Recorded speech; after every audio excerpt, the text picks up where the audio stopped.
19 juin 1944. 10h23, heure locale. À 300 km à l'ouest des îles Mariannes, l'enseigne de vaisseau Sakio Komachi serre les commandes de son Mitsubishi à 6M50. Devant lui, dans la brume matinale du Pacifique, une masse sombre se dessine, la Task Force 58 de l'US Navy. 15 porte-avions, 900 avions. La plus puissante flotte aéronavale jamais rassemblée dans l'histoire de la guerre. Komachi ne le sait pas encore, mais en moins de 3 heures, lui et ses camarades vont vivre l'anéantissement le plus rapide et le plus complet d'une force aérienne navale du XXe siècle. 400 aviateurs japonais ne rentreront pas. Les Américains, eux, appelleront cette journée « The Great Marianas Turkey Shoot », la grande chasse aux dindons. Comment en est-on arrivé là?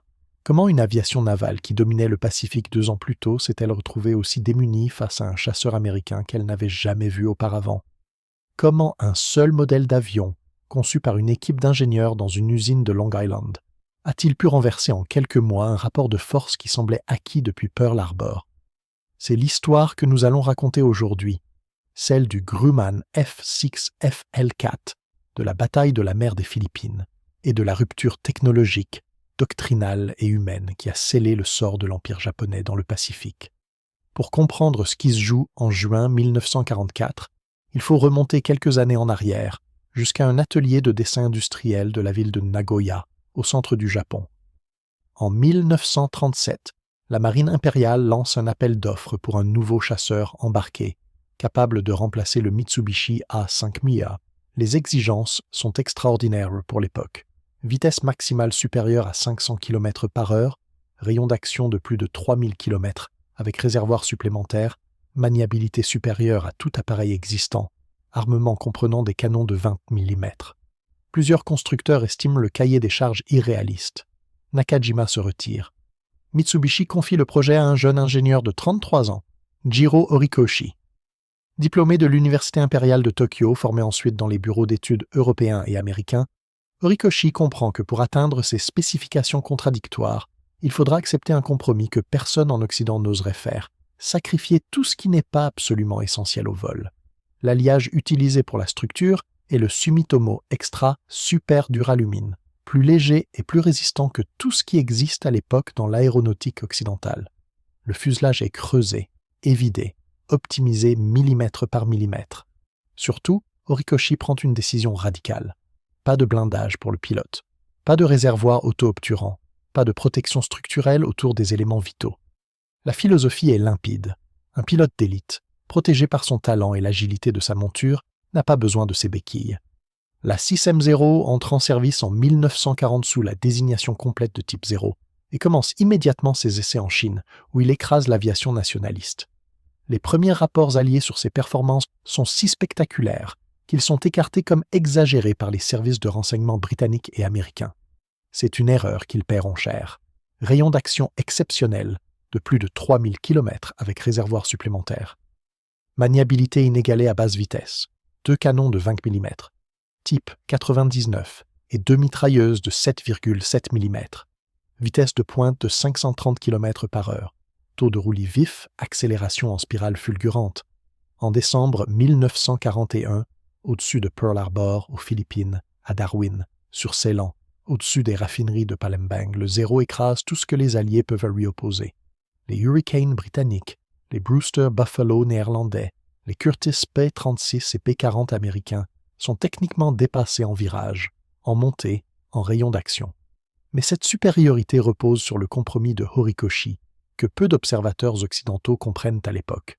Tant que l'Empire japonais envoie au combat des pilotes avec plus de 500 heures de vol, plusieurs années de pratique en Chine et une formation longue et sélective héritée des années 1930, cette vulnérabilité reste masquée par le talent des hommes aux commandes. Un pilote qui ne se fait jamais toucher n'a pas besoin de blindage. Mais en 1942, puis surtout en 1943, les pertes s'accumulent. Midway, en juin 1942, coûte à l'aéronavale japonaise 4 porte-avions et une centaine de pilotes expérimentés. Guadalcanal, 6 mois d'attrition permanente au-dessus des îles Salomon, dévore une génération entière d'aviateurs irremplaçables. Les campagnes aériennes au-dessus de Rabaul, en 1943, achève Tom de saigner le corps des pilotes vétérans. La marine impériale entre dans une spirale dont elle ne sortira pas. Plus elle perd de pilotes, plus elle doit former vite, plus la qualité baisse, plus les pertes s'accélèrent. Au printemps 1944, quand se prépare la bataille qui va suivre, l'aéronavale japonaise vole encore sur un appareil optimisé pour des pilotes d'élite, mais elle n'a plus de pilotes d'élite. De l'autre côté du Pacifique, dans une usine de Bethpage sur Long Island, les ingénieurs de Grumman Aircraft Engineering Corporation, travaillant depuis le milieu de l'année 1941 sur le successeur du F-4F Wildcat. Le Wildcat est un avion solide, bien construit, au blindage correct et à l'armement robuste. Mais il est surclassé par le Zéro en combat tournoyant, plus lent en vitesse de pointe, moins maniable, inférieur en rayon d'action. Il a survécu aux premiers mois de la guerre du Pacifique grâce à une tactique inventée par le capitaine de corvette John Thatch, la Thatch Weave, un ciseau défensif où 2 Wildcats volent en formation lâche et où chacun couvre l'autre en cas d'attaque par l'arrière. Testée en situation réelle à Midway, cette tactique a permis aux pilotes américains de compenser l'infériorité technique par la coordination.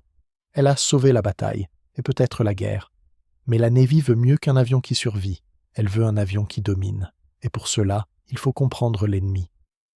Le Roy Grumman, fondateur de l'entreprise et ancien pilote de la Navy, confie le projet à son ingénieur en chef, Bill Schwendler, et à son équipe d'aérodynamiciens. Le projet, désigné G50 en interne puis XF-6F par la marine, démarre en juin 1941. À ce stade, Grumman ne dispose que de rapports de combat fragmentaires sur le Zéro. Tout change en juin 1942, sur une île désolée des Aléoutiennes, à Kutan. Un Zéro du porte-avions Ryujo, piloté par un jeune aspirant nommé Tadayoshi Koga, est touché au-dessus de Dutch Harbor et tente un atterrissage forcé sur un marécage qu'il prend pour un champ d'herbe. L'appareil se retourne sur le dos, tuant le pilote, mais reste pratiquement intact. Récupéré 5 semaines plus tard par une équipe de la Navy, il est démonté, expédié à San Diego, remonté et piloté en essai par le capitaine de corvette Eddie Sanders à partir de septembre 1942. Ces tests de vol effectués à la base navale de North Island confirment tout ce que les pilotes soupçonnaient et révèlent des faiblesses insoupçonnées. Le Zéro décroche brutalement en virage serré à haute vitesse. Ses commandes deviennent lourdes au-delà de 450 km/h. Les ailerons durcissent à tel point qu'à 550 km/h, l'appareil roule 2 fois moins vite qu'à 300 km/h. Et surtout, sa structure ultra-légère ne tolère aucun impact significatif. Les rapports de Sanders sont immédiatement transmis à Grumman et aux escadrons opérationnels. Le cahier des charges du XF-6F est révisé en conséquence. Un nouveau moteur est adopté. Pas le Wright Air 2600 initialement prévu, mais le monstrueux Pratt & Whitney Air 2800. Double Wasp, un 14 puis 18 cylindres en double étoile, qui produit 2000 chevaux au décollage, soit près du double de la puissance du moteur Nakajima Sakae 21 du Zéro. Le prototype prend l'air le 26 juin 1942, moins de 3 semaines après Midway. Les essais sont étonnamment rapides. Le Hellcat n'a pas de défaut majeur, pas de problème de stabilité, pas de vis cachées. C'est un avion qui vole comme il aurait été dessiné. La production en série démarre fin 1942 et les premières livraisons opérationnelles au squadron VF-9 à bord du USS Essex interviennent en janvier 1943. Les chiffres du Hellcat F6F3, tel qu'il entre en combat à l'automne 1943, racontent une philosophie radicalement différente de celle du Zéro. Masse en charge, environ 5700 kg, presque le double du Zéro. Vitesse maximale, 610 km/h. Vitesse ascensionnelle, 1070 mètres par minute. Plafond d'opérationnel, 11 400 mètres. Rayon d'action avec réservoir largable, 2460 km. Armement, 6 mitrailleuses, Browning M, 2 de calibre 50, avec 400 cartouches par arme, soit environ 20 secondes de tir continu. Blindage, 96 kg de plaques d'acier au chrome molybdène protégeant le pilote par l'arrière, le radiateur d'huile et le réservoir principal. Pare-brise en verre feuilleté de 38 mm, capable d'arrêter une balle de 7,7 mm à bout portant. Réservoir auto-obturant à multiples couches de caoutchouc naturel et synthétique qui gonflent au contact du carburant et colmatent les impacts. Le Hellcat n'est pas l'avion le plus rapide de la guerre, il n'est pas le plus maniable. Il est quelque chose de plus dangereux, un appareil conçu pour que des pilotes ordinaires, correctement formés, puissent vaincre des pilotes exceptionnels volant sur un appareil inférieur. C'est une philosophie d'ingénieur, pas une philosophie de guerrier, et dans une guerre industrielle de longue durée, c'est la philosophie qui gagne. En juin 1944, le vice-amiral Mark Meacher commande la Task Force 58 depuis son vaisseau amiral, le USS Lexington. Le deuxième porte-avions a porté ce nom, le premier ayant été coulé à la bataille de la mer de Corail en mai 1942. Meacher est une figure singulière de l'aéronavale américaine. 60 ans, visage tanné, éternelle casquette à longue visière pour protéger ses yeux du soleil du Pacifique, qu'il observe depuis plus de 30 ans.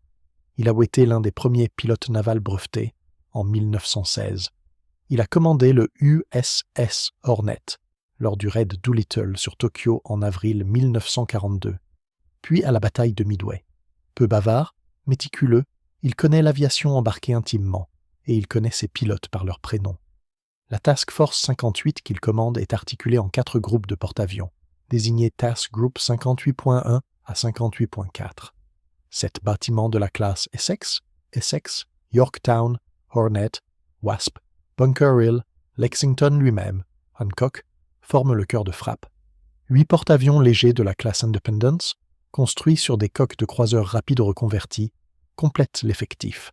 Au total, 900 appareils embarqués, dont environ 475 chasseurs F-6F Hellcat, 232 bombardiers en piqué SB-2C Helldiver et SB-D Dauntless, 184 avions torpilleurs TBF/TBM Avenger. Autour de ces porte-avions gravitent 7 cuirassés rapides, dont les flambants neufs North Carolina, Washington, Iowa, New Jersey, 21 croiseurs, 69 destroyers et 28 sous-marins déployés en barrière avancée. La Task Force 58 représente plus de 100 000 hommes en mer simultanément. C'est une ville flottante mobile qui peut se déplacer de 500 km par jour et lancer plus de 300 avions en une seule vague. Mais l'innovation décisive n'est pas dans le nombre, elle est dans l'intégration. Chaque porte-avions dispose d'un Combat Information Center, un CIC, pièce centrale installée dans les entrailles du navire, isolée de la lumière du jour pour que les officiers puissent lire les écrans radars. Là, des équipes entraînées corrèlent les données du radar d'alerte aérienne SK, capable de détecter un avion à 150 km, du radar de télémétrie SM, qui mesure l'altitude d'un intrus à 150 mètres près, et des communications radio VHF avec les patrouilles aériennes de combat en vol. Les Fighter Direction Officers, littéralement officiers directeurs de chasse, sont les pièces maîtresses de ce système. Depuis ces CIC, ils guident en temps réel les chasseurs en l'air, les positionnent en altitude, les orientent vers les formations ennemies détectées, organisent les relèves quand le carburant s'épuise, coordonnent entre plusieurs groupes de porte-avions. Un pilote japonais qui approche de la Task Force 58 n'affronte pas une escadrille isolée. Il affronte un réseau nerveux qui s'étend sur des centaines de kilomètres et qui le voit venir depuis 20 minutes, avant qu'il ne voie lui-même la moindre silhouette d'avion américain. Ce système d'information, c'est la vraie révolution. La Royal Navy britannique en a posé les bases lors de la bataille d'Angleterre en 1940, la fameuse chaîne Dowding qui avait sauvé Londres. Les Américains l'ont adaptée au combat aéronaval, industrialisé, embarqué. En juin 1944, aucune autre marine au monde ne dispose d'une architecture équivalente. La marine japonaise, en particulier, ne dispose sur ses porte-avions que du radar type 21, aux performances médiocres, sans capacité de mesure d'altitude et sans système intégré de direction de chasse. Ces patrouilles aériennes doivent voir l'ennemi à l'œil nu pour l'engager. Le déséquilibre informationnel, avant même le déséquilibre technique ou humain, est déjà décisif. Le vice-amiral Jizaburo Ozawa commande la première flotte mobile japonaise depuis son vaisseau amiral, le porte-avions Taiho, fleuron tout neuf de l'aéronavale, lancé en avril 1943, entré en service en mars 1944, doté d'un pont blindé à l'européenne capable d'encaisser une bombe de 450 kg. Ozawa est un tacticien respecté. Grand, sobre, méthodique, il est considéré par plusieurs historiens, y compris américains, après la guerre, comme le meilleur amiral porte-avions japonais de la guerre. supérieur même à Nagumo qui avait commandé à Pearl Harbor. Il a pris son commandement en novembre 1942, après le désastre de Midway, et a passé 18 mois à reconstruire la force aéronavale japonaise. Son plan, baptisé Opération Ago, est audacieux. Ses 9 porte-avions, 3 grands, Taiyo, Shokaku, Zuikaku, 2 moyens, Junyo, Iyo, 4 légers, Ryuo, Shitos, Chiyoda, Zuio, transportent environ 450 appareils. C'est moins que la Task Force 58, mais Ozawa compte sur 2 avantages qu'il juge décisifs. Premier avantage, le rayon d'action supérieur de ces avions. Un Zero avec réservoir largable peut frapper à plus de 500 km. Un Hellcat, avec sa consommation supérieure, ne peut guère dépasser 400 km en mission offensive. Ozawa veut donc engager le combat depuis au-delà de la portée américaine, frapper sans être frappé, ou du moins avoir le premier coup. Deuxième avantage, les quelques 500 appareils basés à terre sur Guam, Rota, Saipan, Tinian et Yap. Son plan prévoit que les avions japonais, après avoir attaqué la flotte américaine, se poseront sur ces bases pour se ravitailler et refaire une deuxième frappe en revenant vers leur porte-avions. C'est un bras de navette qui doit doubler l'effectif effectif de sa force aérienne. Le plan suppose 2 choses. D'abord, que les appareils terrestres seront intacts au moment critique. Ensuite, que les porte-avions américains seront cloués à ses pans par l'obligation de soutenir le débarquement au sol, incapables de manœuvrer librement.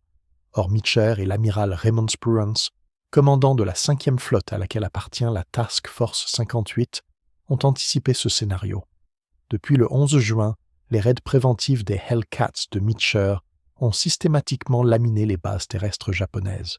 Jour après jour, les escadrons décollent à l'aube, atteignent les aérodromes de Guam, Rota et Tinian et y détruisent tout ce qui vole ou pourrait voler. Au matin du 19 juin, les 500 appareils sur lesquels Ozawa comptait ont été réduits à moins de 50 en état de voler, et leurs pilotes postes sont pour l'essentiel des survivants épuisés. Ozawa l'ignore. Ses communications avec la garnison de Saipan sont défaillantes. Ses avions de reconnaissance décollent et ne reviennent pas, non pas parce qu'ils ont été abattus par hasard, mais parce que les Hellcats patrouillent méthodiquement à 300 km de rayon autour de la Task Force 58 et que tout appareil japonais qui s'approche est intercepté. L'état-major à Tokyo, nourri de rapports optimistes par le quartier général de Rabaul, lui-même mal informé, assure à Ozawa que tout se passe comme prévu. Une bataille se gagne souvent avant qu'elle ne commence. Celle-ci est déjà à moitié perdue quand Ozawa lance son attaque le matin du 19 juin. À 8h30, le premier raid japonais décolle. À 11h07, la deuxième vague japonaise, 108 appareils, la plus importante des 4, est déjà en vol. C'est la tentative principale d'Ozawa, l'attaque massive qui doit submerger les défenses américaines par le nombre. Mais à cet instant précis, à 300 km à l'ouest du combat aérien, un drame silencieux se joue sous la surface. Depuis plusieurs semaines, les sous-marins de l'US Pacific Fleet Submarine Force patrouillant dans les couloirs que la flotte japonaise doit emprunter pour atteindre les Mariannes. Leur mission, repérer, signaler et si possible couler les grands bâtiments ennemis. C'est le commandant Charles Lockwood, depuis son QG de Pearl Harbor, qui a conçu ce filet sous-marin. Le USS Albacore, commandé par le capitaine de corvette James Blanchard, a réussi le matin du 19 juin à s'infiltrer à distance de tir du Taiho. À 8h16, à la profondeur périscopique, Blanchard lance 6 torpilles. Son calculateur de tir tombe en panne à l'instant critique. Il doit improviser la solution balistique à la main. 5 torpilles ratent la cible. Une touche le flanc tribord du Taiho. La seule torpille sur les 6 qui suit une trajectoire correcte. Les dégâts paraissent mineurs. Le Taiho, conçu pour encaisser, ralentit à peine. Son pont d'envol reste opérationnel. Les opérations aériennes continuent.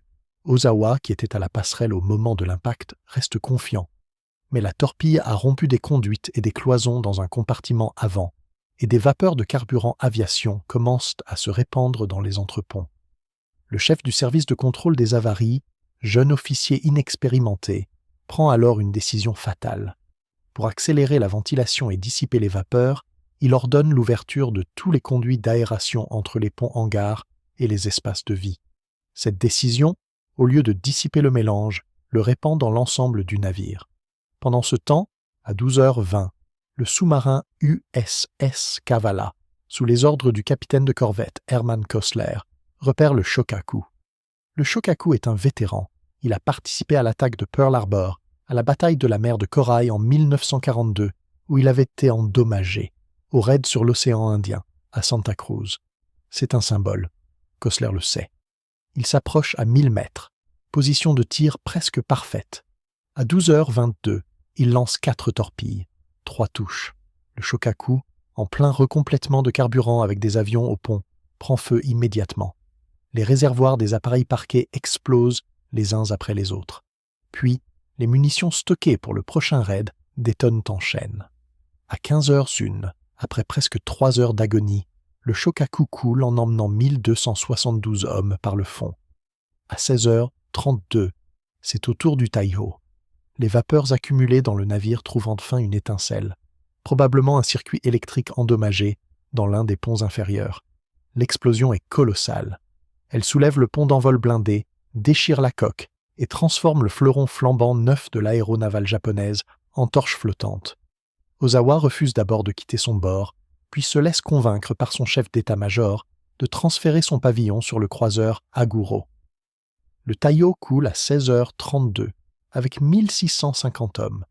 Ozawa, qui vient de perdre 2 de ses plus puissants porte-avions, sans qu'aucun avion américain n'ait eu à s'en mêler, ignore encore l'ampleur du désastre aérien qui se déroule simultanément à 300 km à l'est.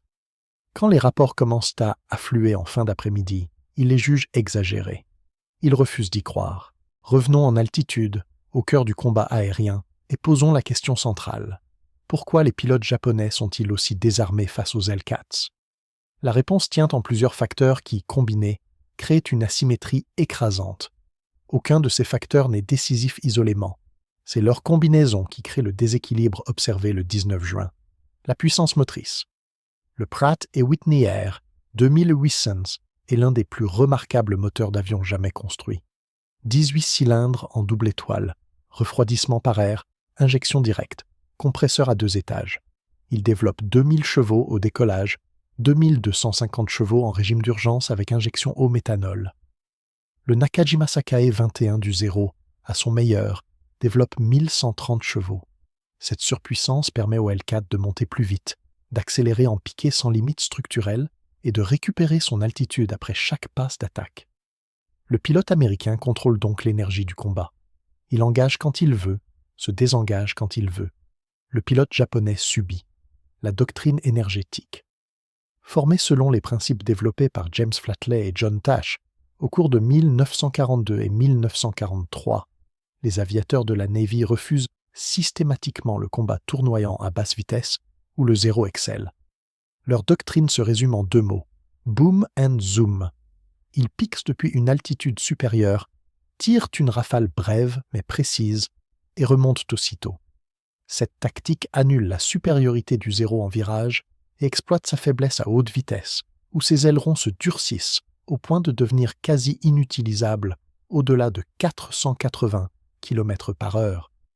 Un zéro engagé par un Hellcat qui respecte cette doctrine ne peut littéralement pas se défendre. Soit il reste lent pour conserver sa maniabilité et se fait tirer comme un pigeon, soit il accélère et perd l'agilité qui faisait sa force. La puissance de feu.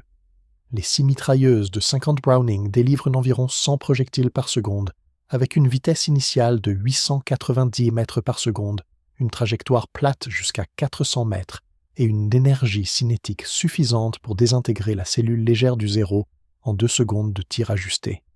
Chaque mitrailleuse dispose de 400 cartouches, ce qui donne aux pilotes de Hellcat environ 20 secondes de tir continu, soit 10 engagements complets sur une seule mission. A l'inverse, les canons de 28 mm, type 99 du Zero, ont une vitesse initiale faible, 600 mètres par seconde, qui oblige à tirer à très courte distance, inférieure à 150 mètres, pour espérer toucher. Leurs 60 obus par arme s'épuisent en 5 secondes de feu soutenu, après quoi il ne reste que les 2 mitrailleuses de 7,7 mm, dont la puissance de pénétration est insuffisante contre un appareil blindé comme le Hellcat, le blindage. De nombreux témoignages de pilotes de Hellcat compilés après-guerre par la Navy rapportent avoir encaissé des impacts multiples de 7,7 mm et parfois même de 25 mm sans dommages critiques.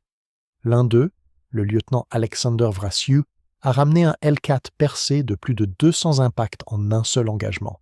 Le pilote du Zéro, lui, n'a rien derrière lui. Une balle qui traverse le dossier de son siège traverse aussi sa colonne vertébrale. Une balle qui touche son réservoir déclenche un incendie que rien ne peut arrêter. L'instruction. En 1944, un jeune pilote de la Navy arrive sur porte-avions avec en moyenne 525 heures de vol, dont plus de 150 sur type de combat. Il a été entraîné à la chasse simulée par des instructeurs retés des escadrons de première ligne. Il a tiré des milliers de cartouches sur cibles remorquées. Il a pratiqué la formation à 4, la patrouille à 2, les appontages de nuit.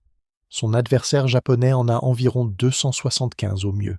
Et dans certaines unités de remplacement de juin 1944, moins de 100 heures au total. Le programme japonais, qui produisait avant-guerre des aviateurs d'exception en 2 ou 3 ans avec une sélection drastique, moins de 10% des candidats étaient brevetés, a été comprimé à 8 ou 9 mois sous la pression des pertes et de la pénurie de carburant aviation. Les instructeurs, eux-mêmes, ont été pour beaucoup rappelés au combat en 1943. Ceux qui restent forment vite, mal et sans carburant pour faire voler longtemps leurs élèves. Le déséquilibre humain est sans doute le plus cruel. Beaucoup de jeunes pilotes japonais de juin 1944 savent à peine faire décoller leur Zéro d'un pont de porte-avions. Leur premier combat est souvent leur dernier. Le système. Au-dessus de tout cela, il y a le radar, le CIC, le Fighter Direction Officer, la radio VHF à canaux multiples, qui permet aux pilotes de communiquer clairement. Un Hellcat au combat n'est jamais seul. Il est l'extrémité armée d'un réseau d'informations qui s'étend sur des centaines de kilomètres. Le pilote japonais, lui, combat avec une radio médiocre que beaucoup débranchent en envol tant elle est saturée de parasites et sans direction depuis le sol ou le bord. Il est seul, parmi tous les pilotes américains engagés ce jour-là, une figure domine. David McCampbell, commandant du Carrier Air Group 15 sur le USS Essex. McCampbell a 34 ans, vieux pour un pilote de chasse de cette époque. Diplômé de l'Académie navale d'Annapolis en 1933, classé au milieu de sa promotion, il a attendu longtemps sa qualification d'aviateur. Initialement servant sur le croiseur lourd USS Portland, il n'est breveté pilote qu'en 1938. Quand la guerre éclate, il sert comme officier d'appontage sur le USS Wasp, poste administratif qu'il vit comme une humiliation.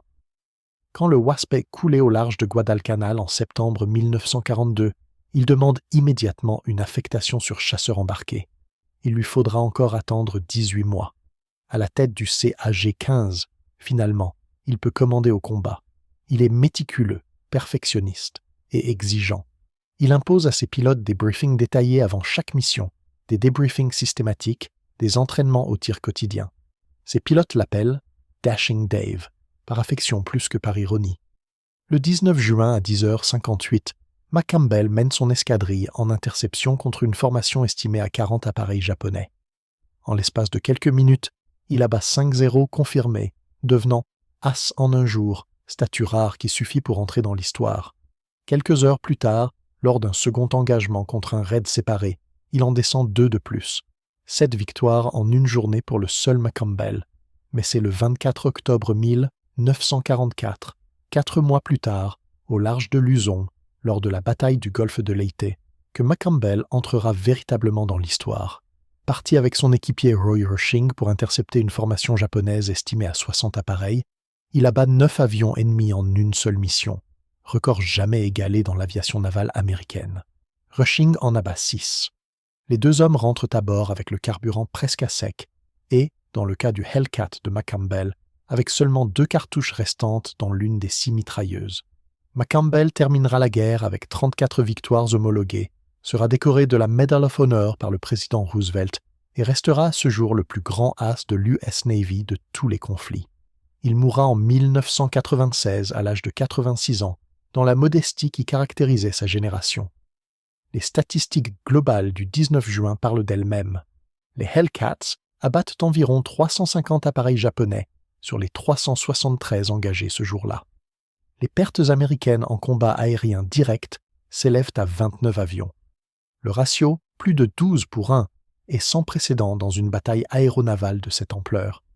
le capitaine de corvette Paul Buey, commandant le VFCs, reviendra vers le Lexington en fin de matinée et, en descendant de son cockpit encore luisant de sueur, lâchera à un mécanicien une phrase qui restera. « Hell, this is like an old-time turkey shoot. » Bon sang, c'est comme une vieille chasse au dindon. L'expression sera reprise le soir même par d'autres pilotes, puis par les correspondants de guerre embarqués. Elle fera le tour de la flotte avant le coucher du soleil. Elle est aujourd'hui le nom officiel de la bataille dans l'historiographie anglophone. Au soir du 19, Ozawa ignore encore l'étendue du désastre. Ses radios sont saturées, ses rapports fragmentaires, et une partie de ses pilotes survivants se sont posés sur Guam, où ils ont été abattus à l'atterrissage par des Hellcat en patrouille. Il prépare une 4e attaque pour le lendemain, persuadé d'avoir infligé des pertes lourdes à la flotte américaine, alors qu'en réalité, les porte-avions de Meecher n'ont subi aucun dégât significatif. Un seul cuirassé, le South Dakota, a été touché par une bombe qui a fait 27 morts, sans altérer ses capacités de combat. Spruance, le commandant en chef de la 5e flotte, refuse pourtant de lancer une poursuite immédiate vers l'ouest au cours de la nuit du 19 au 20. Cette décision, qu'il assume seul contre l'avis de plusieurs de ses subordonnés dont Meecher, fera l'objet d'un débat historiographique qui dure encore. Spruance estime que sa mission première est de protéger le débarquement sur ses pans, pas de détruire la flotte japonaise. Il craint qu'Ozawa ne tente un contournement nocturne pour frapper les transports de troupes. Meecher, lui, veut absolument achever l'ennemi. Ce n'est finalement qu'au 20 juin à 15h40 qu'un avion de reconnaissance de la Task Force 58, un Avenger du VT-10 embarqué sur l'Enterprise, localise enfin la flotte japonaise à 440 km à l'ouest-nord-ouest. La distance est extrême. Meecher sait que ses pilotes, s'ils décollent, reviendront après le coucher du soleil, avec du carburant à peine suffisant. Il sait aussi que la plupart ne sont pas qualifiés pour l'appontage de nuit. Il prend la décision à 16h21, décision qu'il qualifiera plus tard de plus difficile de sa carrière. J'envoyais mes garçons se battre, et je savais qu'une partie d'entre eux ne reviendrait pas. Pas de la faute de l'ennemi, mais de la mienne. 216 appareils décollent dans les 5 minutes qui suivent. Prouesse opérationnelle qui témoigne de la maîtrise de l'aéronavale américaine. Ils atteignent la flotte d'Ozawa au coucher du soleil, vers 18h30.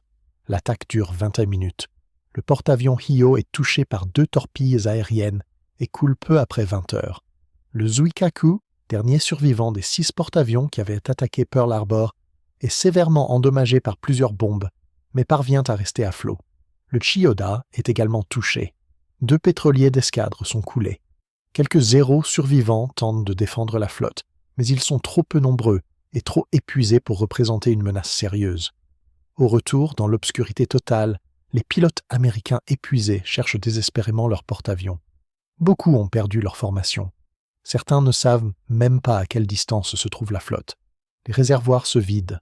Les premiers amérissages forcés commencent dans le Pacifique noir. Meecher prend alors la décision la plus célèbre de sa carrière.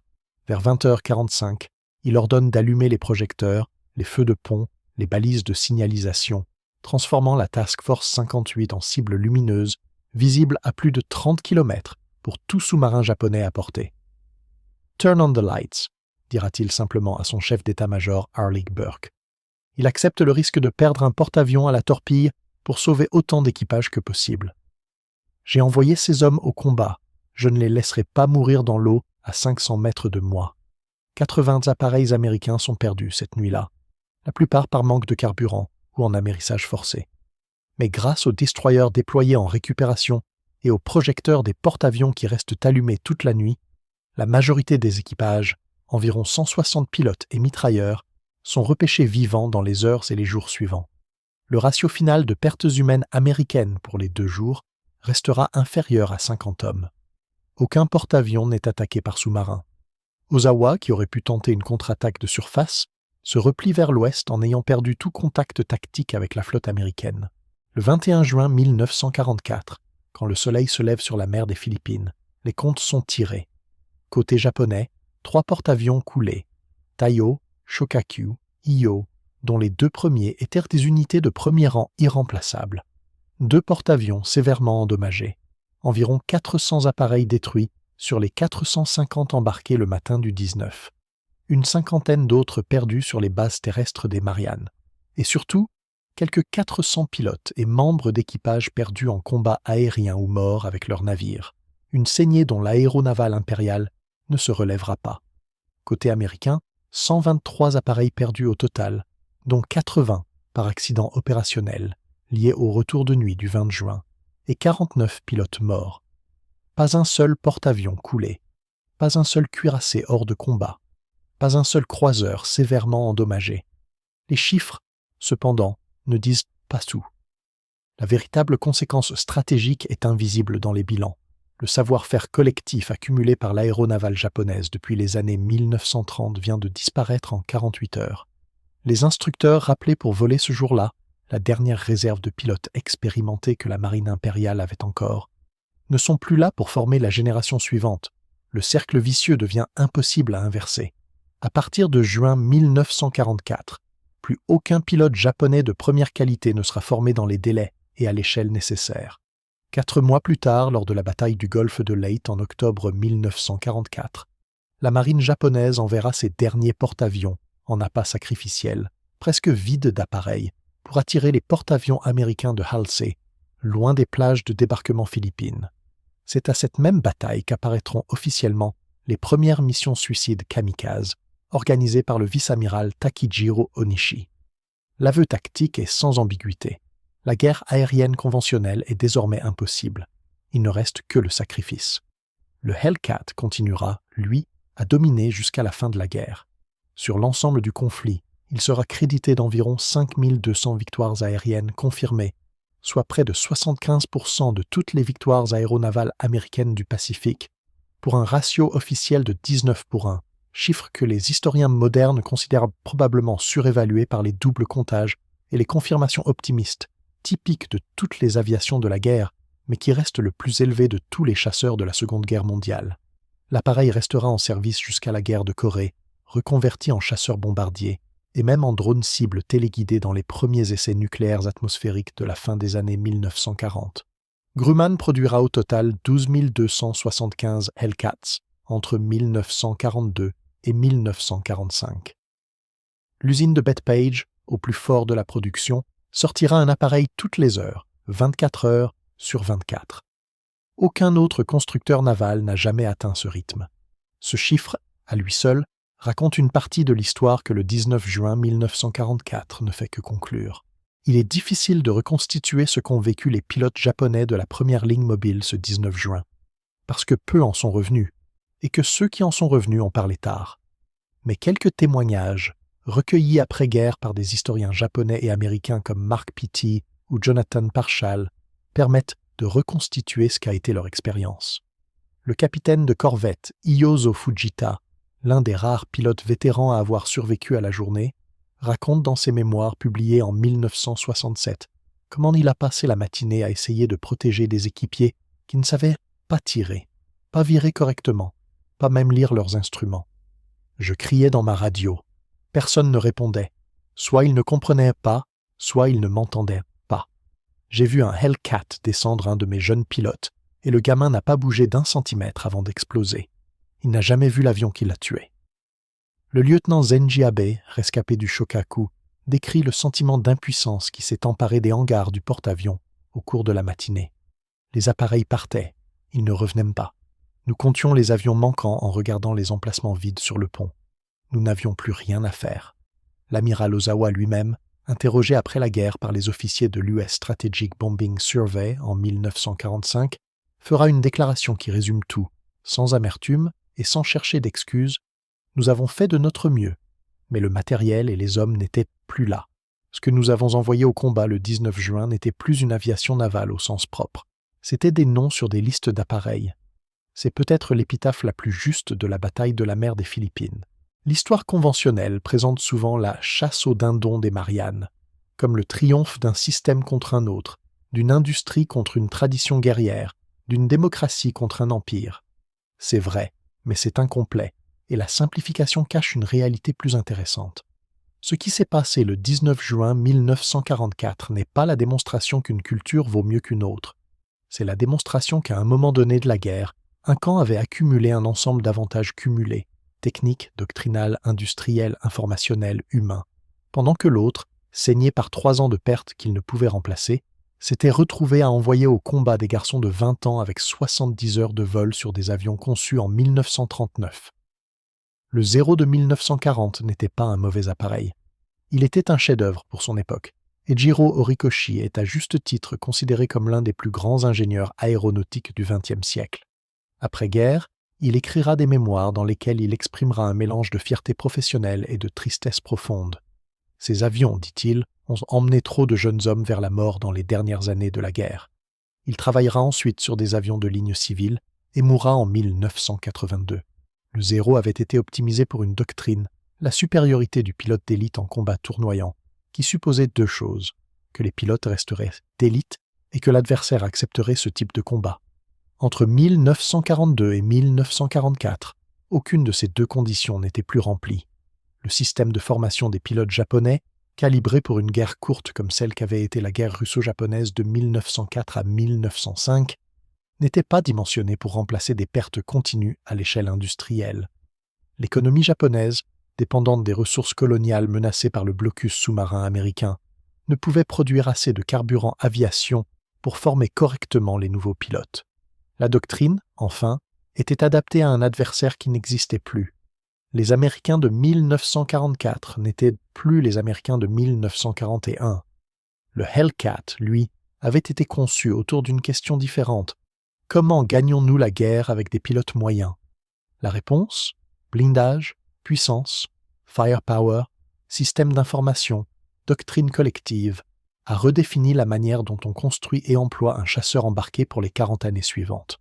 Les appareils qui l'ont suivi, du F-8 Bearcat au F-14 Tomcat, sont ses descendants directs, avions lourds, puissants, intégrés à un système d'armes, pilotables par des aviateurs formés en masse.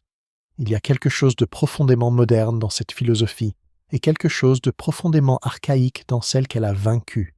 Ce n'est pas une histoire de courage ou de lâcheté, c'est une histoire d'industrialisation de la guerre. Pour les jeunes pilotes comme Hiroshi Tanaka, qui verront plus tard leurs camarades partir en mission kamikaze sans jamais avoir eu la chance d'un combat équitable, le souvenir de ce matin du 19 juin restera celui d'un moment où le ciel lui-même semblait s'être retourné contre eux. Beaucoup ne parleront jamais de cette journée. Certains survivants, on estime à moins de 30 le nombre de pilotes japonais rescapés du combat aérien du 19 juin, mourront dans les mois suivants au-dessus des Philippines, d'Iwo Jima ou d'Okinawa. D'autres, comme Saburo Sakai ou Masatake Okumiya, écriront des mémoires qui contribueront, dans les années 1950 et 1960, à faire connaître au public occidental le point de vue japonais sur la guerre aérienne du Pacifique. Pour les vétérans américains du 19 juin, la mémoire sera plus simple et plus ambiguë. Ils ont gagné une bataille décisive. Ils ont abattu des dizaines d'adversaires dans des conditions qui, beaucoup le reconnaîtront plus tard, n'avaient plus grand-chose à voir avec un combat équitable. Certains, comme McCampbell, en tireront une légitime fierté professionnelle. D'autres exprimeront, longtemps après, un sentiment plus complexe, celui d'avoir participé à une forme de tuerie industrielle plus qu'à un duel de chevaliers. Le lieutenant Alexander Vrasiu, crédité de 6 victoires en 8 minutes le 19 juin 1944, résumera bien plus tard, dans une interview donnée dans les années 1990, ce mélange. « Nous avons fait ce que nous avions à faire, et nous l'avons fait bien, mais je pense souvent aux garçons qui étaient en face. Ils n'avaient aucune chance, aucune. » C'est peut-être là, dans cette phrase, la vérité la plus profonde de la bataille de la mer des Philippines. Pas un triomphe moral, pas une défaite morale. Le moment précis où la guerre aérienne est définitivement devenue une affaire de système et non plus de héros, et où la génération qui avait rêvé de gloire dans les nuages a découvert que les nuages, désormais, étaient remplis de machines que leurs rêves ne pouvaient plus atteindre.